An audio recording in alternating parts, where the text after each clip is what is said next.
हमें तो उसी ब्यूरोक्रेसी के लोग बताते हैं, चाहे ईडी हो, आईटी हो, सीबीआई हो। कई अधिकारी दोस्त हैं जो साथ पढ़ चुके हैं, वो कहते हैं कि अति हो रही है। नमस्कार, न्यूज फाउंडेशन देख रहे हैं आप। मैं हूं आपके साथ Dheeraj Singh. Land for job scam मामले में ईडी की ओर से आज नई चार्जशीट दाखिल की गई है, जिसमें मीसा भारती, राबड़ी देवी, हेमा यादव का भी नाम डाला गया है। इसके बाद आरजेडी के राज्यसभा सांसद मनोज झा ने कहा है कि जानबूझकर ये पॉलिटिकली मोटिवेटेड ये चार्जशीट है और आने वाले समय में कई और लोगों का भी नाम जोड़ा जा सकता है। क्या कुछ कह रहे हैं आरजेडी के राज्यसभा सांसद मनोज झा, इस पूरे चार्जशीट को लेकर छोड़ जाते हैं आप उनके वीडियो के साथ। मैं शुक्रिया इसलिए भी कहना चाहता हूं कि इस कोल्ड वेदर में बहुत शॉर्ट नोटिस पे आप सब आए। मैं आपके माध्यम से, आप लोगों के माध्यम ही क्या कहूं, आपके द्वारा जो सवाल कई दफ़े पूछा जाता है, तो आपके माध्यम से हम कुछ सवाल पब्लिक डोमेन में रखना चाहते हैं। वो सवाल भी है, वो शिकायत भी है, और अगर आप पड़ताल करें तो आपको लगेगा कि जो बात लगातार पटना में भी पीसी करके मैंने कहा था कि 22 जनवरी से पूर्व ये तीनों एजेंसीज का इस्तेमाल करेंगे विपक्ष के लोगों को घेरने के लिए।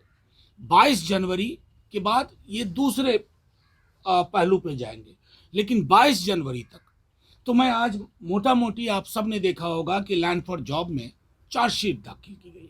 आइए इस चार्जशीट के बरक्स हम लोग कुछ बातें समझ लें। 2008 यानी आज से तकरीबन 16 साल पूर्व ये केस दर्ज किया गया था। ये महत्वपूर्ण सवाल आपके माध्यम से पूछा जाए कि क्या रेलवे के किसी अधिकारी ने इसे घोटाला माना था? नहीं। 2008 में एक फिक्टिशियस आरोप लगा और कई जगह एफआईआर हुई रेलवे की असहमति से। उन एफआईआर में बाद में क्लोजर भी डाला गया, क्योंकि पाया गया कि कहीं कोई संलिप्तता किसी की नहीं मिली। लैंड फॉर जॉब में कोई कोरिलेशन इस्टेब्लिश नहीं हो पाया। ये मैं नहीं कह रहा हूं, खुद सीबीआई कह चुकी है अलग अलग एफआईआर को बंद करने के दौरान। फिर केस 2021 में खोला जाता है, जिसमें पंख लगाए जाते हैं 2022 से, यानी कि तीव्रता और त्वरित गति बढ़ती है। 2022 आप सबको याद है कि अगस्त के महीने में रिवर्स ऑपरेशन लोटस हो गया बिहार में। ये ऑपरेशन लोटस हर जगह करते थे, तो थोड़ा बिहार ने इनको रिवर्स ऑपरेशन लोटस बता दिया। जैसे ही हुआ, त्वरित गति से इन एजेंसीज को, मैं समझता हूं कि चिप सत्ता शीर्ष के जो दो टॉप लोग हैं, उन्होंने पकड़ा दिया कि किसी भी तरह इन्हें परेशान करो, इन्हें उलझा के रखो। और ये किनके इशारे और इरादे से हुआ, मैं साफ तौर पे कहता हूं कि सत्ता शीर्ष पर बैठे हुए दो लोगों का। अब आज जब, अगर आप चार्जशीट आज की देखें, घर की तमाम उन महिलाओं, बेटियों के नाम जिनका मंत्रालय के कार्य प्रणाली, कार्य संचालन से कोई लेना देना नहीं। अगर इतने बड़े स्केल पर, जैसा आप सोचते हैं, कल्पना में एक षड्यंत्र सोचते हैं, कोई रेलवे का अधिकारी नहीं, मंत्रालय का अधिकारी नामित नहीं, तो घर की महिलाओं को सिर्फ प्रताड़ना के लिए आपने नाम डाल दिया और खेल खुला रखा आपने। मैं आज आपके माध्यम से कहता हूं कि ये सप्लीमेंट्री चार्जशीट दाखिल करेंगे, ये उन लोगों का नाम डालेंगे जिनके नाम अब तक नहीं है। तो वेंडेटा पॉलिटिक्स का इससे बड़ा उदाहरण आपको नहीं मिलेगा। अब ये वेंडेटा पॉलिटिक्स हो क्यों रही है, ये मैंने पटना के प्रेस कॉन्फ्रेंस में भी कहा था और आज भी दोहरा रहा हूं। अलग अलग राज्यों में जो मुखर चेहरे हैं भाजपा विरोध के, भाजपा की जमीन पांव के नीचे की जमीन नहीं है, वो पॉलिटिकली लड़ने में अक्षम है, नाकाबिल है, परेशान है। तो अब उस वजह से वो क्या कर रहे हैं कि आज भी कहा गया, तो हमने पूछा कि फिर प्रोसिक्यूशन की ओर से ये इतनी जल्दबाजी फाइल करने की क्यों थी? जाहिर तौर पर जल्दबाजी की वजह है, और खेल खुला रखा जाएगा। समन पे समन भेजा जाएगा, समन पे समन। वो समन नहीं है, वो जो दो ऊपर बैठे सनम है ना, उनकी ओर से इशारा है इन एजेंसीज को। और मैं बार बार कहता हूं और आज फिर दोहरा रहा हूं आपके माध्यम से, कोई पॉलिटिकल पार्टी, कोई रेजीम अमृत पी के नहीं आया। हम उन अधिकारियों से भी कहना चाहते हैं कि भाजपा के सत्ता शीर्ष के 2 लोगों के और इरादे को क्रियान्वयन करने में आपने अपनी संस्थाओं का चरित्र हनन कर दिया। कल को जब सत्ता परिवर्तन होगा, इसी चरित्र का खामियाजा क्या आज की भाजपा को भुगतना नहीं पड़ेगा? क्यों परेशानी करने की कोशिश कर रहे हैं? सिर्फ इसलिए कि एक पॉलिटिकल लड़ाई आपसे संभल नहीं पा रही है। बिहार, बंगाल, महाराष्ट्र, तमिलनाडु, कौन सा राज्य छूटा? जहां बीजेपी कमजोर है, ये तीनों एजेंसीज उसको मजबूत बनाने के काम में लगी हुई है।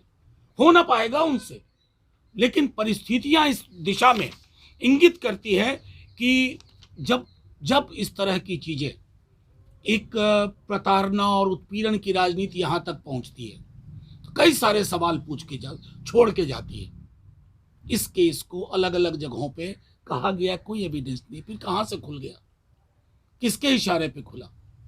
क्यों खोला गया? अंतर्निहित भाव क्या है? क्या हम नहीं समझते? अंतर्निहित भाव है ऐसे लोग जो आपसे कॉम्प्रोमाइज करने को तैयार नहीं है, आप उनको उलझा के रखना चाहते हैं पूरे चुनाव। समन पे समन, समन पे समन, सप्लीमेंट्री चार्जशीट, ये सारी चीजें मैं प्रेडिक्ट कर रहा हूं और मैं कह रहा हूं मेरी बात सच साबित होगी। और तब आप कहेंगे कि हमें अंदेशा था। हमें तो उसी ब्यूरोक्रेसी के लोग बताते हैं, चाहे ईडी हो, आईटी हो, सीबीआई हो। कई अधिकारी दोस्त हैं जो साथ पढ़ चुके हैं, वो कहते हैं कि अति हो रही है, ये अति हो रही है, ऐसा ना करिए। लेकिन आमदा है सत्ता शीर्ष के 2 लोगों को हर विपक्ष की मजबूत आवाज ईडी, आईटी, सीबीआई की चक्कर लगाते देखना चाहती है। तो आपके माध्यम से आज का डेवलपमेंट था लैंड फॉर जॉब का, आपके समक्ष रखा। एक ऐसा घोटाला जिसको मंत्रालय घोटाला नहीं मानता है, एक ऐसा तथाकथित घोटाला जिसकी अलग अलग जगहों पर क्लोजर हो चुकी है, एक ऐसा घोटाला जिसमें ईडी और सीबीआई एक जैसा नहीं सोचती। उदाहरण के लिए अमित कात्याल जी, उनको सीबीआई ने प्रोटेक्टेड विटनेस माना और ईडी ने उठा लिया। तो हो क्या रहा भाई? ये कौन सा रूल ऑफ लॉ है? रूल ऑफ लॉ की कुछ मर्यादा होती है, आपने तमाम मर्यादाएं तोड़ दी है। दिल्ली से लेके महाराष्ट्र, बिहार, पूरा देश गवाह है कि जिस दिन आपकी सत्ता जाएगी आपको भी चक्कर काटना होगा। हमें तब आपके लिए बुरा लगेगा, मैं आज कह रहा हूं, आपके लिए बहुत बुरा लगेगा कि आपको चक्कर काटने पड़ रहे हैं। लेकिन एक बात तो कहेंगे, साहब इस रवायत की शुरुआत तो आप ही ने की।